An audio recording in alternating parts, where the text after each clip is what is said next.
Hi, my name is Ivana, and I just read The Machine Stops. Yes, 2023. This is a dystopian essay, short story. I've seen both online, so I don't exactly know what it is. But it is by E M Forster. He has actually been nominated 13 different times for a Nobel Peace Prize, Nobel Prize for literature, and I think that as a collective in 2023, society should give him his Nobel Prize because as time goes on, this story just keeps getting more accurate and more accurate. So I think eventually when this becomes truth, we can give him a prize, but I think he deserves one now. He deserved one back in the day. So yes, if you're reading this or have read it and or like looking for other people's opinions on it, like I was, I really couldn't find any people online on YouTube talking about it. So I kind of just want to make this video talking about all the different little quotes I found and I liked. I'll give a quick synopsis of what the book is in case you haven't read it, but I will be reading like little snippets of things I liked throughout and like little quotes and paragraphs. So I will kind of spoil it in certain aspects, I guess. So just a forewarning. Oh yeah.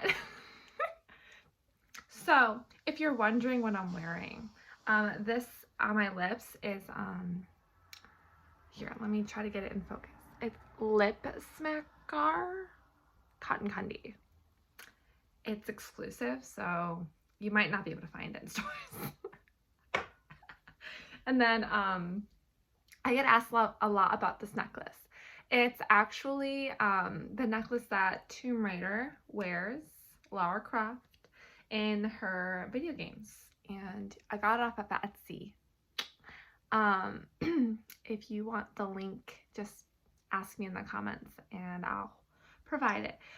I love it. It's actually made of, it's just really light, and it's, I don't know what it's made of. I think it's some sort of foam, but I love it. So I can go into a video about this too because I love this thing, and it's actually got a really deep meaning to it. Anyways, so synopsis of the story. So this story is basically talking about a woman that lives in a pod, and they refer to this as the machine. This pod, like every person in society lives in this pod, and it does everything for you. You never have to leave the pod. You do like lectures, basically. I think that's kind of like the way that you survive, is by lecturing and sharing ideas to one another through what, like FaceTime, Zoom, like somewhat elements. This was written in 1909. I don't know if I mentioned that. This is written in 1909. So the fact that this man was able to have like this perspective and create a short story, like a fictional story about this is insane because it's so accurate to today, which I'll get into. But yeah, so these people live in these pods and it does everything for you. Like by an instant, you can press a button and you have like a hot bathtub come up with warm water. It's unscented. Everything's very depersonalized, so it lacks color, emotion, anything that, you know, anything like that. So, and what I found interesting actually is in the Zoom call, she says she's talking to her son, and which I really never got into about how the whole birthing thing happens, because I'm like, wait, if you like live in a pod the whole time, how do you like have children? Because you're not really like fornicating with the opposite gender. So but they kind of just don't go into that, and they kind of just say, oh, like when you're like give birth, you only with the baby for like a couple days, and then they get sent to like a destination, and it's like a code that like you no longer see your baby anymore. So with that, she basically is talking to her son. Her son's like, hey mom, I wanna meet you. And she's like, well, like I'm talking to you now, what else do you need? Like she's so confused. She's like, why would you need to talk to me in person? Like, when we can just talk here, it's more convenient and everything. And he seemed sad, and they reference that, like, in the blue type of plate that they talk through to one another, it doesn't really capture emotion. So when you're talking to somebody, you can hear their voice, but like you can't really see like expression. So if it's anything less than like happy, it kind of mutes it and you don't see like sadness or anything. So I thought that was really interesting. Because we kind of like tame things down in society nowadays, and things are less boastful, you know, and they're more tamed. And that's just for like the safety of people and their mentals and stuff. I thought that was very interesting. But so basically, like, the premise of the story is the woman is asked by her son to come and see him, and so she travels out of the pod, and it's atrocious.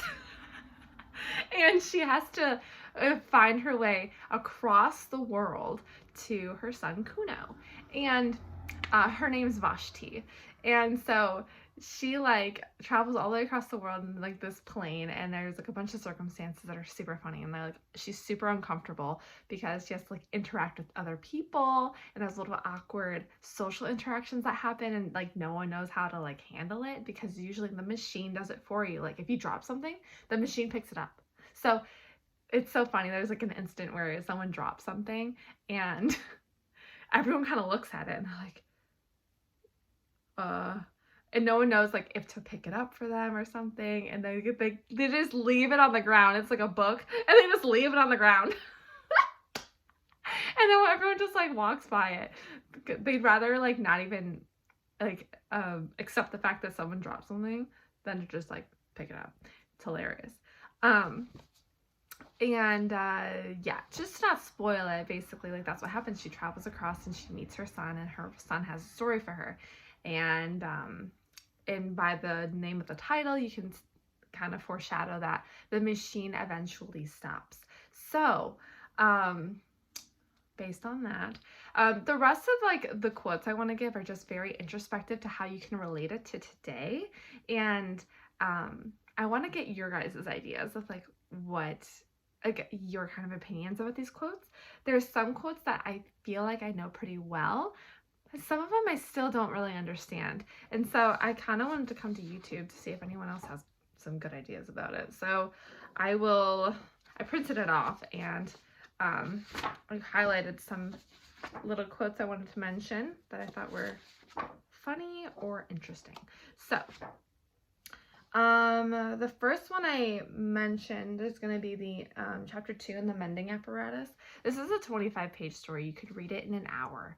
I'm a slower reader, like when it comes to like philosophical things, because I like really like understanding and stuff. Hour and a half, but no shame in my game. So the first funny thing, I guess this is kind of funny. So it says, by these days, it was a demerit to be muscular. Each infant was examined at birth, and all who promised undue strength were destroyed. Humanitarians may protest, but it would have been no true kindness to let an athlete live. He would never have been happy in that state of life to which the machine had called him.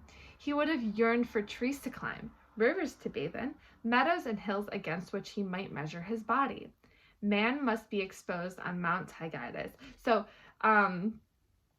it's very funny how, like, basically they talk about the, like, they don't want strong people in the world. Like, that would be almost like torture to have someone that's like strong and athletic and wants to like be active, because you're in this pod. Like, everyone is so weak that they can't, like, the one instance where I talked about the book on the ground, the guy like said his muscles failed him, and he said he couldn't even pick up the book. So they're like so weak, and I thought that was very like reminiscent to today. A lot of people are weaker than like we used to be. Like, we're not as athletic, we don't go and work out as much, or we're more sedentary. We live sedentary lifestyles. Everyone is behind a computer at work. I myself am. But I'm active. But yeah, the majority of people are more sedentary. So this is like an extreme, but it's very similar. So he says, I like this quote. It's right after it. It says, you know that we have lost the sense of space. We say space is annihilated, but we have annihilated not space, but the sense thereof. We have lost a part of ourselves. So I like that. I mean, it's, you can correlate it to today as well. I think that we stay inside a lot and we tend to feel claustrophobic and like just, yeah, all that. And it's like we're doing it to ourselves, you know? So, yeah, we've lost our sense of space. Like, we're not going out and being in very open areas anymore. We're very like consolidated in these inside and everything. So, and it's saying because of that, we lost a part of ourselves, which couldn't agree more. So he does mention this a lot in the throughout his story that he tells to Vashti. He says, man is the measure. That's what he says a lot. So man is the measure. That was my first lesson. So he says, man's feet are the measure for distance. His hands are the measure for ownership.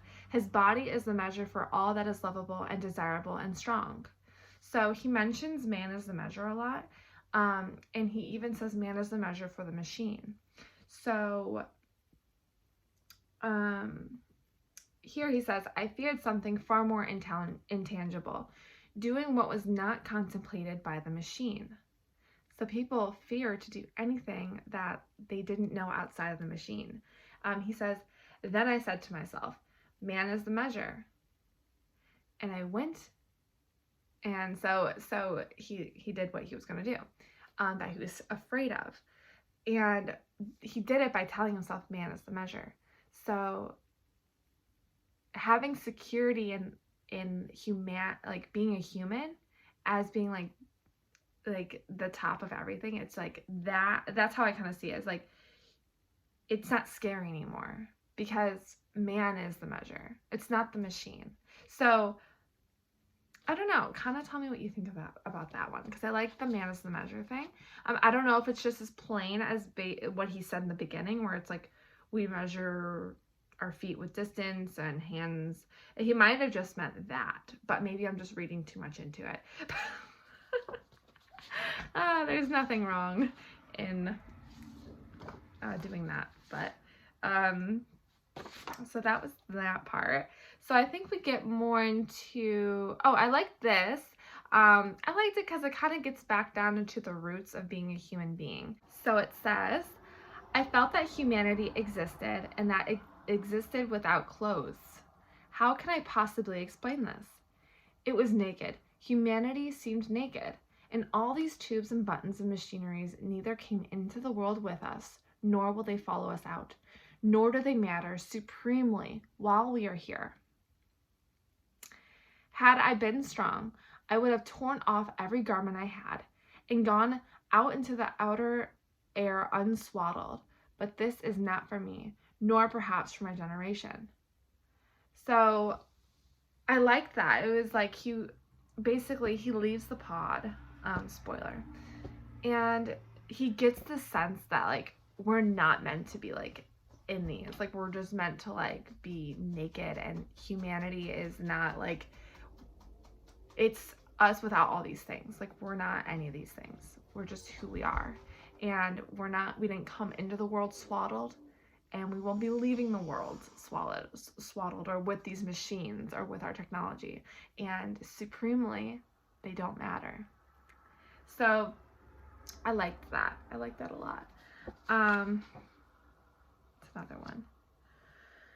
Oh, this is a really good one. Basically, if you're a nerd for AI, this is a quote that's like 5 sentences, but it narrows it down into 5 sentences. You don't need a book. He gets the gist down in 5 sentences. So, here it is. He says, Cannot you see, cannot all of you lecturers see that it is what we are dying, and that down here, the only thing that really lives is the machine? We created the machine to do our will, but we cannot make it do our will now. It has robbed us of the sense of space and of the sense of touch. It has blurred every human relation and narrowed down love to a carnal act. It has paralyzed our bodies and our wills, and now it compels us to worship it. The machine develops, but not on our lines. The machine proceeds, but not to our goal. We only exist as the blood corpuscles that course through its arteries, and if it could work without us, it would let us die. Everyone's so scared that AI is going to replace us, and if AI could run without human beings, they would let us die. So yeah, that's the end of that quote. I loved that quote. This man, it's like he lived a second life, and he lived in our time, but he lives in 1909. Crazy. It's another one. Oh my goodness. This one. So I'm gonna need help on this one because I don't know if my interpretation of this is right. So it's chapter 3, the homeless. I found this very interesting. I'm going to try to narrow it down because it is a longer section, but basically I'll read the first part. It says, "Beware of first-hand ideas," exclaimed one of the most advanced of them. "First-hand ideas do not really exist. They are but the physical impressions produced by love and fear, emotions. And on the gross foundation, who could erect a philosophy? Let your ideas be second-hand, and if possible, 10th-hand, for then they will be far removed from that disturbing element, direct observation." I thought that was so funny, because in this world you don't see anything for like in physical. You don't see it physically. You just see pictures of the Egyptian pyramids. Like, you don't actually see them. So everyone thinks that seeing things like actually in person is like a waste of time. It's disgusting. It's a nuisance. So it's just so funny they word that. He says, "Do not learn anything about this subject of mine, the French Revolution. Learn instead what I think, that Charlemagne thought, Urzin thought." And he goes on and on about all these different leaders. And he says, "Through the medium of these 10 great minds, the blood that was shed at Paris and the windows that were broken in Versailles will be clarified to an idea which you may employ most profitably in your daily lives." So then he says, "Urzin must counteract the skepticism of Ho Hung and Charlemagne. I must myself counteract the impetuosity of Gutch." I probably butchered that word. You listening to me are in a better position to judge about the French Revolution than I am. Your descendants will be even better positioned than you, for they will learn what you think I think, and yet another intermediate will be added to the chain." And in time, his voice rose. "There will come a generation that had got beyond facts, beyond impressions, and a generation absolutely colorless, a generation seraphitically free from taint of personality." Some would decode that because I don't know what that means. And it says, "Which will see the French Revolution not as it happened, nor as they would like it to have happened, but as it would have happened had it taken place in the days of the machine." So what I've grasped from that is basically they see emotion as bad. They like, that's how they say, like, how could you get such a erect such a philosophy from something that is based off of love and fear? Because if you're telling the French Revolution from like the first-hand impression, it's based off of emotion, like, oh, it was terrible, oh, this happened, and it's all based off of your emotions because you're emotionally attached to it because it actually happened to you. You're experiencing it. And so nowadays, no one is experiencing things in real life. So to them it's not useful. So, and it's so reminiscent today, like no one's really actually experiencing things nowadays. Like we're experiencing things through screens or through secondhand experiences. Like we're not actually experiencing life. So wild. I loved this one. And I think that it captures a lot about removing emotion from past events. So that, and then I wrote here today. Today we view emotions that are anything but pleasant as a nuisance, which is true. Like anything that we see, we call it a disorder, and then we want to eradicate it through distraction, whether that be like Netflix binging or being on your smartphone 24/7 or using something to distract yourself from your emotions, because we just see them as a burden, or we try to suppress them, and that might be with like medication or something, you know, like everyone's medicated now because no one can handle their own emotions, and it's like we view them as a nuisance, and I think that's sad. I think that's like the basis of being a human, is experiencing an array of emotions. And so I loved that. I absolutely loved that. And I think my last quote is going to be here. So there's a lot of different things I liked in this, but these are just ones that stuck out to me. So the last one we'll go over is another AI kind of reference. So this is a good one too. It says, year by year, it was served with increased efficiency and decreased intelligence. The better a man knew his own duties upon it, the less he understood the duties of his neighbor. And in the world, there were not one who understood the monster as a whole. Those monster brains had perished.